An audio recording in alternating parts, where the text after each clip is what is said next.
Good morning. It is good to be with you this morning. We're glad that you're here. If you're visiting with us, I want to take just a moment to say welcome to Spring Creek. We are glad that you're with us this morning. This is a place where you'll meet Jesus. We hope that you will stick around after services. Let us shake your hand and meet you face to face. We are glad that you're here. If you did not get a chance to turn in a visitor's card, we'd ask that you go ahead and fill one out and pass it to somebody in the foyer. We would like a record of your attendance. We are glad that you're here. Big things coming up. Want to make sure that we are aware. 2 weeks from today, we will celebrate our 10th anniversary as a congregation of Spring Creek.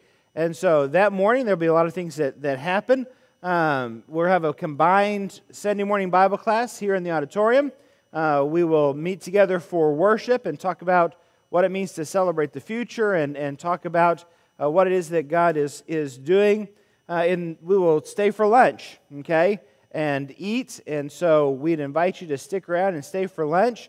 And then that afternoon, we'll come together after lunch and talk about where Spring Creek has been, some of the history of Spring Creek. But the elders will also talk about the vision of Spring Creek as we move into the future. And so I'd encourage you to be here for that. At 6 p.m. that evening, we'll have a small communion service here at the building. But I would encourage you to be here 2 weeks from today on February the 3rd as we celebrate what it is that God has done and celebrate what it is that God is going to do at Spring Creek. 10 years is a big deal, isn't it?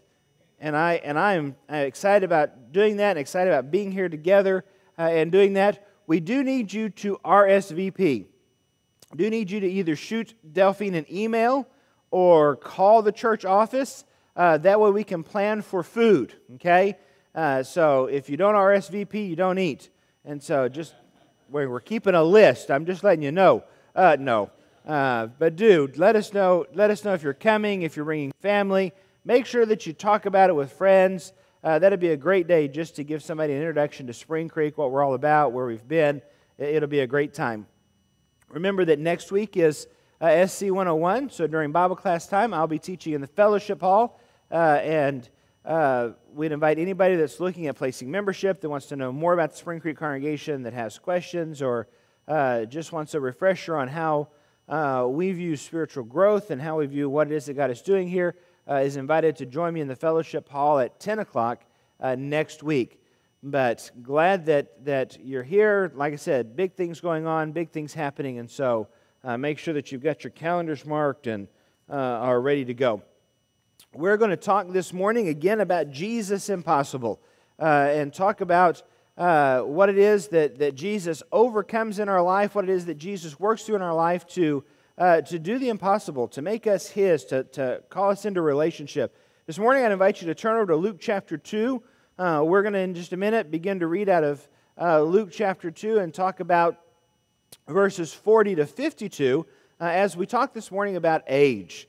Age is one of those things that is funny, I think, for us, is one of those things we have some very clear definitions of age and what ages can do what and what ages are to expect this or to expect that. We, of course, live at times according to what other folks tell us. It's always funny to me that you'll say something, and I do this. Somebody come in and say, oh, my child is doing this, my child is doing that, my child is doing, and this is what they're saying, and this is what they're, and you look at them and go, your child is 14, or your child is 18, or your child is, and we tag very specific things by age, depending on behavior patterns and things like that.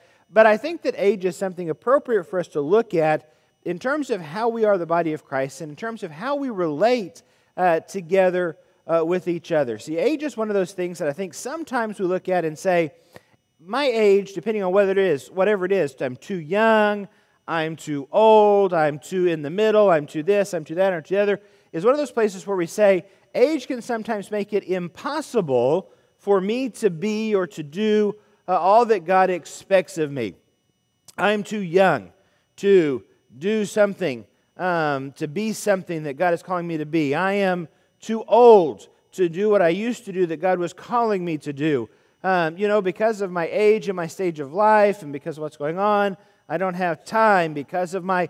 And we look at age in funny ways because we're never sure what the right age is, are we? but we're always impressed with folks who have done something in every age they're in. Mishka Elman, you probably don't know him, but you may. Born in 1891 in Russia, was a guy who very early on was discovered had perfect pitch. His grandfather played the violin. His dad was standing there watching him. He would sing along, and his dad soon realized, hey, my son's got this talent. My son's got this incredible ear. But Dad wasn't real thrilled with that. Musicians in Russia at that time were not high in social standing. They weren't high in. And so he struggled with that, but eventually bought Mishka a violin, and who learned to play it, who learned to.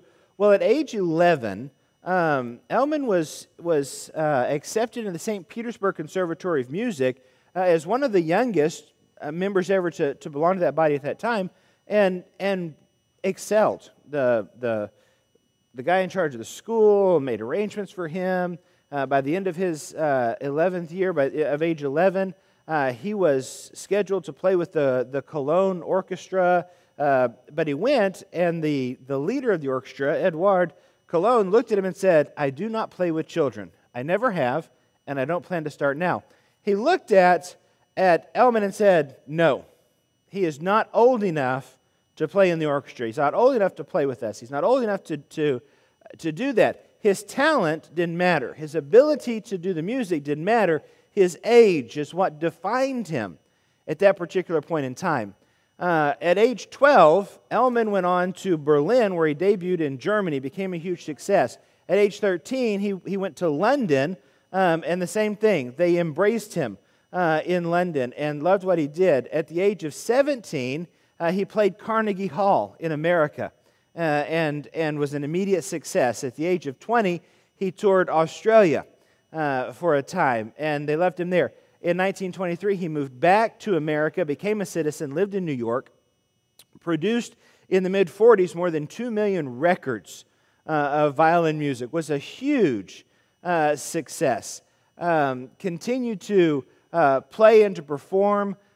His career generally spanned a 29-week orchestra or 20-week playing period or time of, and it was not uncommon for him to do 107, 108, 109 concerts in those 29 weeks.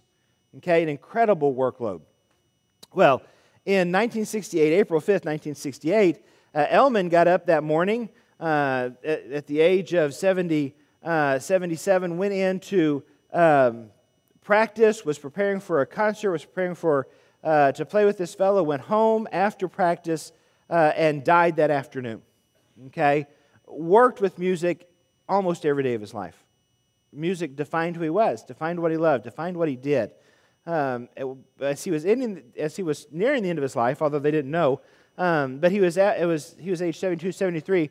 There is an interview in which the interviewer asked an interesting question. The interviewer says, "You have played for such a long time, and you have been such a part of the musical world for so long, and in front of these audiences, in front of these people."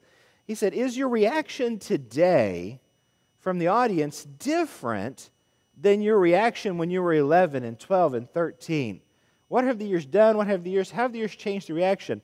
And Elman said, "Well, what I've discovered is that the audience reaction really hasn't changed." He said, "When I was 11, they used to look at me and they'd say, 'Isn't it amazing how one at his age can play the violin so well?' He said, 'Now that I'm 70, they say the same thing.'" He had a particular view on age that said people can be amazed at whatever span, but he did something every day. He was consumed by music. Read the story of William Willis, who was born in 1893 and who was a sailor. He was born in Hamburg, Germany. But at age 15, he left Hamburg, got on a ship, and sailed around Cape Horn. They got around Cape Horn, came to the United States. The ship docked in Texas, and he deserted, okay? And then spent the next few years deciding he wanted to be a writer in America. Well, in the course of his lifetime, he had more than 50 jobs, okay? 50 individual different types of employment because he couldn't settle on anything, but he wasn't real successful at writing. The one thing that he came back to over and over and over again was this whole sailing thing. And so he comes and he deserts at 15. By the time he's 18, he's back on a ship, but he comes back to America, and he gets his citizenship, and he goes out to sea again. He comes back and he works a few jobs, and he goes back out to sea, and he comes back and he does, and he just, okay, so he does this whole roundabout, and he looks just like a pirate, doesn't he? I mean, that's him. He drank seawater, never carried fresh water. But at age 50, decided, he heard the story of Kon-Tiki, the raft thing, and decided, I can do that. Okay? Now, he did that because when he was 30, he built a raft, sailed from New York to Devil's Island, off the coast of French Guiana in northern South America, and snuck onto the island and freed a prisoner who he believed was there wrongly accused. Got him out, took him on the raft, came back to America. So at 50, he decided he wanted to do that again. So he builds this raft out of logs, sets sail, and goes to America Samoa, which is a trip of 6,700 miles, okay? 2,200 miles more than Kon-Tiki. At age 60, he builds a metal raft, pontoon metal raft, and sails 11,000 miles on a raft. No fresh water, him, a parrot, and a cat, okay? And they live on the raft.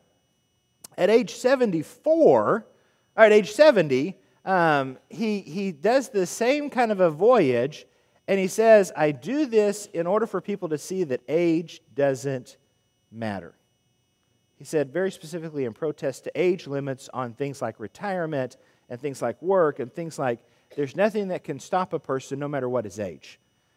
He took his final voyage at age 74, decided to cross the North Atlantic. He left in May, they found his ship in September. The last entry in his journal was in July. But in his diaries, in his writing, in his life, they came to find out that he was this incredibly sensitive man about understanding that everybody has something to offer, that everybody has something to bring to the table, that everybody lives in some way in some sort of a wisdom area. When we look this morning at Jesus and age, when we look very specifically at Luke chapter 2, we see that Jesus deals with age. We struggle sometimes, I think, with what is the best age to be? What is the age at which you can do the most? What is the age at which you can accomplish the most? What is the age at which you can be all that God calls you to be? In Luke chapter 2, verse 40, it says, And the child grew and became strong, filled with wisdom, and the favor of God was upon him. Now, it's always amazing us to think about Jesus as a child, okay, and it's Jesus developing and that Jesus growing up.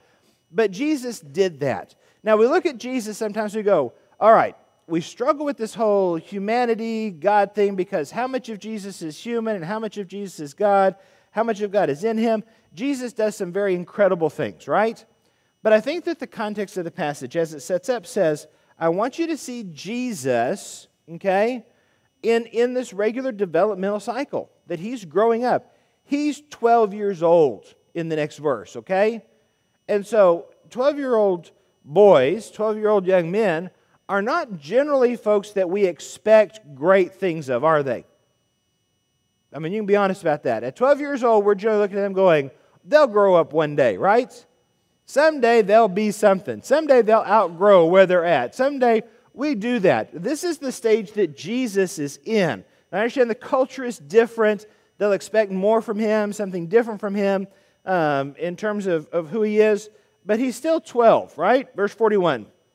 Now his parents went to Jerusalem every year at the feast of the Passover. And when he was 12 years old, they went up according to custom. And when the feast was ended, as they were returning, the boy Jesus, and it's funny because Luke, very specific about that, right? The boy Jesus stayed behind in Jerusalem. His parents did not know it, but supposing him to be in the group, they went a day's journey. But when they began to search for him among their relatives and acquaintances, and when they did not find him, they returned to Jerusalem searching for him. After 3 days, they found him in the temple, sitting among the teachers, listening to them and asking them questions. It's one of those places that we're always sort of amazed at. How do you lose a child for 4 days, right? But the text explains what happens. Mary and Joseph are used to going up at Passover. They're used to going up and celebrating this feast in Jerusalem. And every year they go up with family. They go up with acquaintances. It's like their little village takes sort of a road trip. They all sort of gather together and they pack food together and they stay together and they all travel sort of as a group, up to Jerusalem to celebrate. Now, in this group, there seems to be a certain amount of trust. They trust that you're going to watch out for my kids, and I'm going to watch over your kids, and we're going to take care of each other, right? Now, it has gotten some bad rap, it's had some bad press, but there is a statement that floats around that says it takes a village to raise a child. Now, you and I react negatively to that part of the time because of who said it in the past, okay? And I'll just be honest, and we understand personal responsibility for our children. We understand the relationship and the importance of a parent. But the truth is that biblically, it takes a community to raise up people to be what God wants them to be. Now, we realize this more and more as Walker gets older. That while I think that we're trying to be the best parents we can be, we understand that Walker needs more influence in his life than us. Walker needs his grandparents. Okay? They have things to teach him. They have things to do with him that Robin and I can't do. Walker needs this church. Walker needs friends that are his age. Walker needs teachers at school.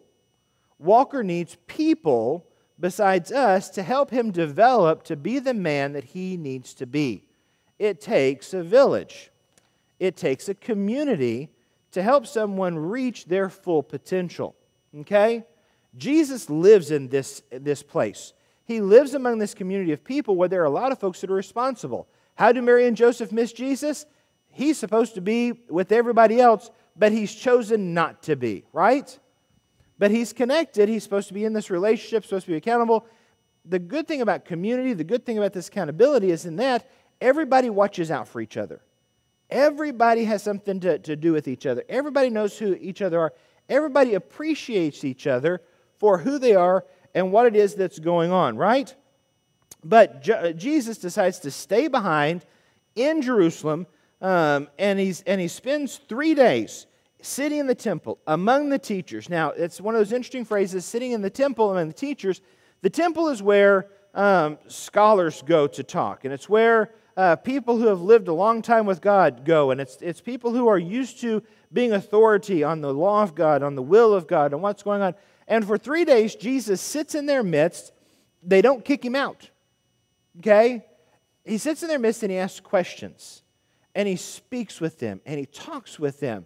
And this group of men who would normally be in the temple are amazed at the words of Jesus. And we look at that and we go, well, that's because he's God, right?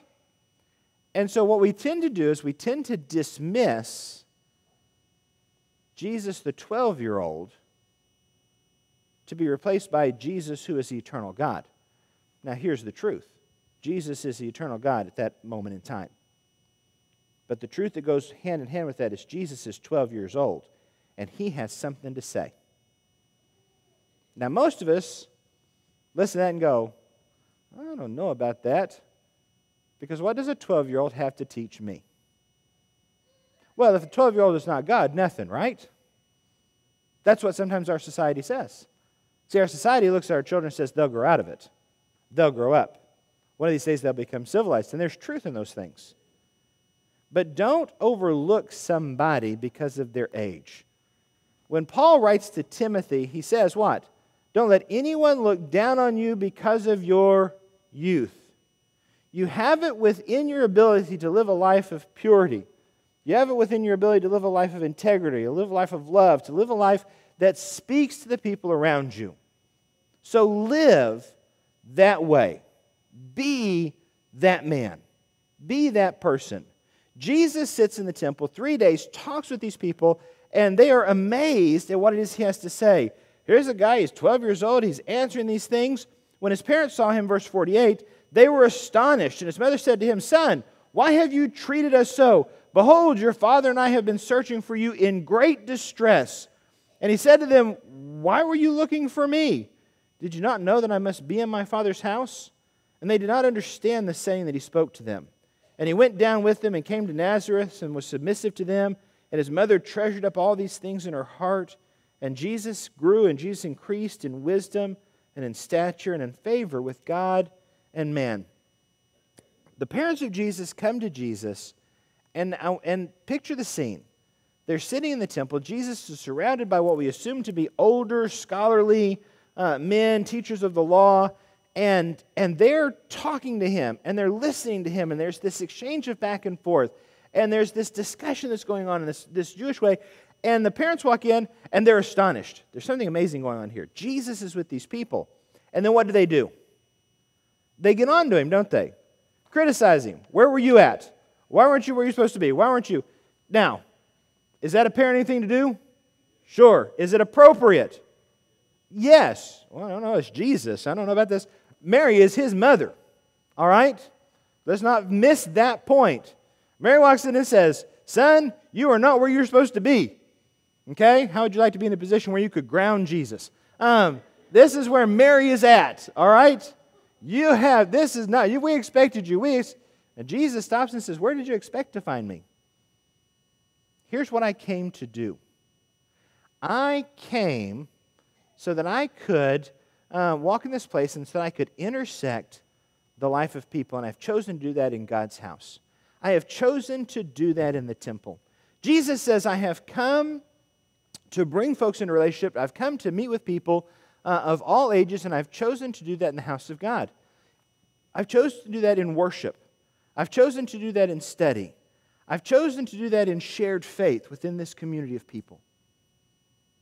Why would you look for me anywhere other than here in my Father's house? This is where I have come to deal with what it is that I want to deal with. When I stop to think about that today, I have to stand in a place of amazement. Because I look out at what we're doing this morning, and look at our time to be here today, and understand that this that we meet in is the house of God. Not this, all right? Be very clear about that. This is not what I'm talking about. This is what I'm talking about. You are the body of Christ, right? Paul would write to Timothy and say, you are a spiritual household. That you are this place that is the temple of God. That's what he would tell the church in Corinth, that your body is a temple. But he would tell the church as a whole that they are a temple. He would look at us and say, this is where Jesus intersects the life of people, is in this community, in this group of folks that comes together and calls themselves family, that calls themselves church, that calls themselves Spring Creek. This is where God has chosen to intersect us. And that God reaches out in worship and in study and in shared faith to make a difference, to allow us to stand in a place where we are amazed at the presence of God, amazed at what it is that God can do, amazed at what it is that God has to say, amazed at the answers that it is that God offers. But God looks at us and says, what I want you to understand is that community is important when we value every part of community. That we value our Bible class teachers, that we value our preacher, that we value our elders, that we value our mothers, that we value our fathers, but we also value our children. And value means we listen. And value means we watch. And value means we learn. Do I have something to learn from Miss Lola?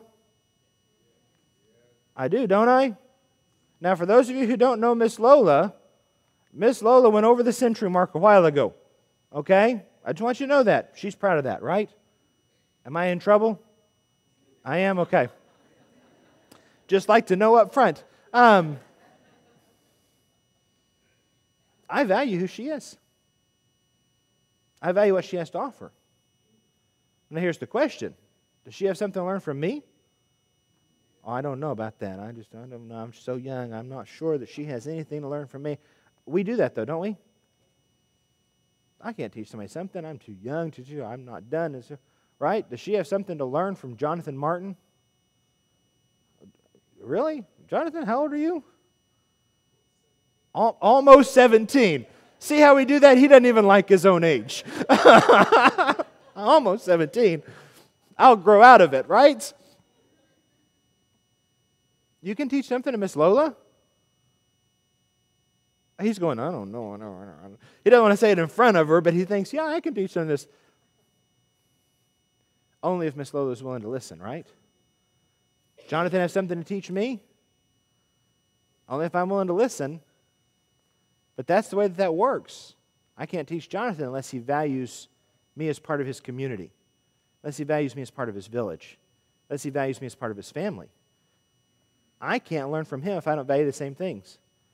I can tell you right now, I'm 42 years old, and I learn from a 6-year-old almost every day. What it means to live in a relationship with God, what it means to be good, what it means to mess up, right?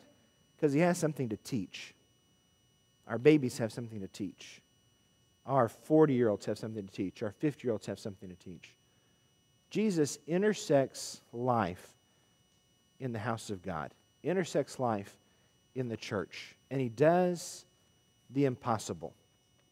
He makes us a family when we come from such different places, and he makes us valuable no matter where we've been, and he allows us to be teachers no matter what our age, and he brings with us wisdom no matter what is that's going on.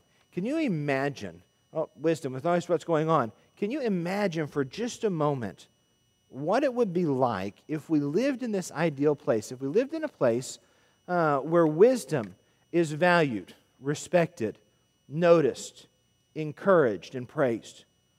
Where we looked at somebody and said, this is what I see in you, this is what I think that you're doing right, this is what I think that Jesus is shaping in you, this is where you look like Jesus. What age do we consider wise? Do you have to be 30 to be wise? Do you have to be 50 to be wise? Well, wisdom is the way that we live out the common sense we get and this kind of experience and it deals with. I understand that. Do you have to be 70 to be wise? Different question. Every 70-year-old person you know wise? I wish you could stand up here. This side of the room says yes. This side of the room says no. There are more 70-year-olds on this side than this side. Ought to tell you something, right? What age do we consider wise? What if wisdom is the ability to look at somebody and see how they look like Jesus and then value that in that person? To look at that and say that's important. What if wisdom says I can look at somebody of any age and respect the fact that they can show me how to live with God? What if wisdom said, I will notice every time somebody shows me something about God? Every question that they ask in Bible class, every statement that they make in the foyer, every action that they do. I love the kids at Spring Creek. I love being the preacher at Spring Creek because I get to stand in the foyer and hug on those kids and love on those kids, and they teach me how to love.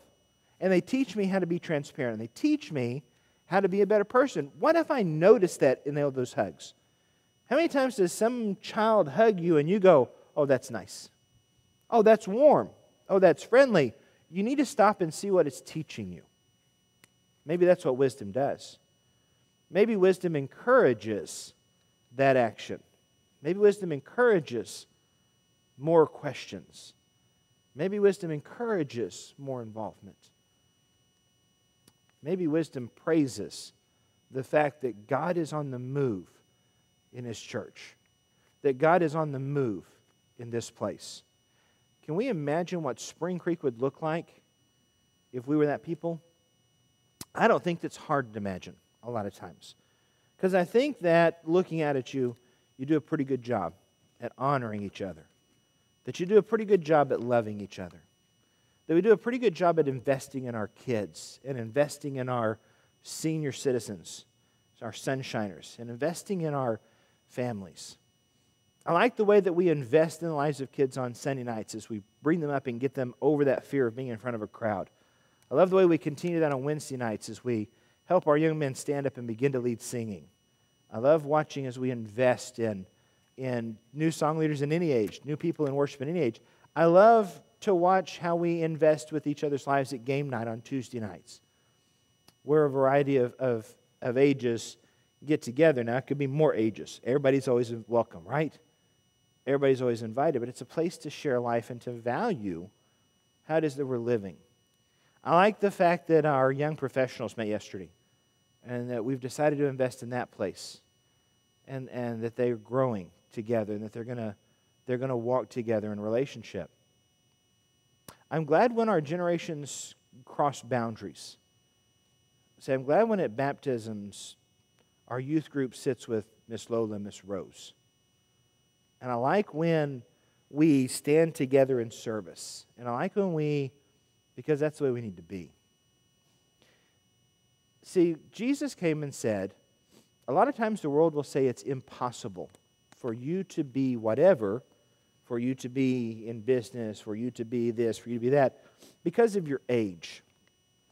But Jesus looks at the church and says it's different here. He looks at this family and says it's different here.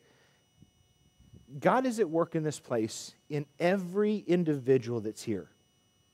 From the day that they're born to the day that they die, no matter what their age, there is something in this place that is meant to consume us, that is meant to guide our life, that is meant to take over. Like Mishka Elman in music, like William Willis in sailing, you and I were designed to live this grand adventure with Jesus in every day of our lives. To walk with Him and to be consumed by His nature and consumed by His character and consumed by His love and by His grace and by His forgiveness. To live as people who are obedient and who are accountable. To live in this relationship that calls us to be family, that calls us to be community, that calls us to proudly stand in this place and say, I can be all that God wants me to be, no matter how old I am. Would you like to do that? That's our challenge this week, is to see what it is that God is doing, to see what it is that how it is that God is moving, regardless of the age. And so here's the discipleship challenge. You ready? This week, find someone not in your age group, okay? Now, we'll stop and define that for just a minute. Sometimes you go, not in my age group. I want you to take a look at the age group. I don't have any problem looking over here and saying, this is a high school group here, right? And we're in a junior high group, and then we have live wire. We separate them by age. So I want you to find somebody not in your age group. Now, when you get 40, sometimes you look at somebody 43 and go, I'm not sure if they're in my age group. I'm not talking about... I do want you to find somebody who's significantly different, older, younger, somebody that you wouldn't normally have that discussion with, or somebody that stands out in your mind. I want you to find somebody not in your age group, and I want you to thank them for the way that they look like Jesus for you. Okay? Now, this is an encouragement week. This is the time we look at each other and say, I'm going to encourage you. I want you to be specific. You look like Jesus to me, and I appreciate that because, right? Say, I'm going to go to Dorothy, who's in an age group that's much younger than mine. And I'm going to say, Sister Dorothy, I thank you for the way that you look like Jesus for me. Because what I see in you is as I see a joy that just sort of bubbles over every time I see you. That I see a love because you hug me and you hang on to me, and I love that. That you want to talk every time we talk about something in your life and wanting to be more like Jesus, and that encourages me to look that way. And so I appreciate that, okay? She's going to cry, I'm going to cry. Man, the way it works. But you can do that, can't you? That's what that looks like. It's not a big, long speech. It's not a go home and rehearse. It is a find somebody who just stands out. And be honest. Be specific. But tell them thank you for the way that they look like Jesus. Can you do that for me this week? Will you do that for me this week? Yes. Will you be a community of God this week? Yes. Great. God looks at us and says, it doesn't matter who you are. It doesn't matter what age you live in. It doesn't matter where you've been or where you've come. God looks at us and says, I want you. God looks at us and says, I desire to live in relationship with you. God looks at us and says, won't you come live in relationship with me? We stand in this place and offer God's invitation. What is it that you need? I'm going to tell you what it is that you need. You need Jesus. You need to live in this community of people. You need to die to yourself in waters of baptism and be raised again to walk in newness of life. You need to live a life of repentance. You need to live a life where God defines who you are. Not your age, not your circumstance, not your stage in life, but where God defines who you are and what you are. That's what God offers this morning. That's what God invites you to. That's what we invite you to. If you need to respond, we invite you to come now as we stand and sing.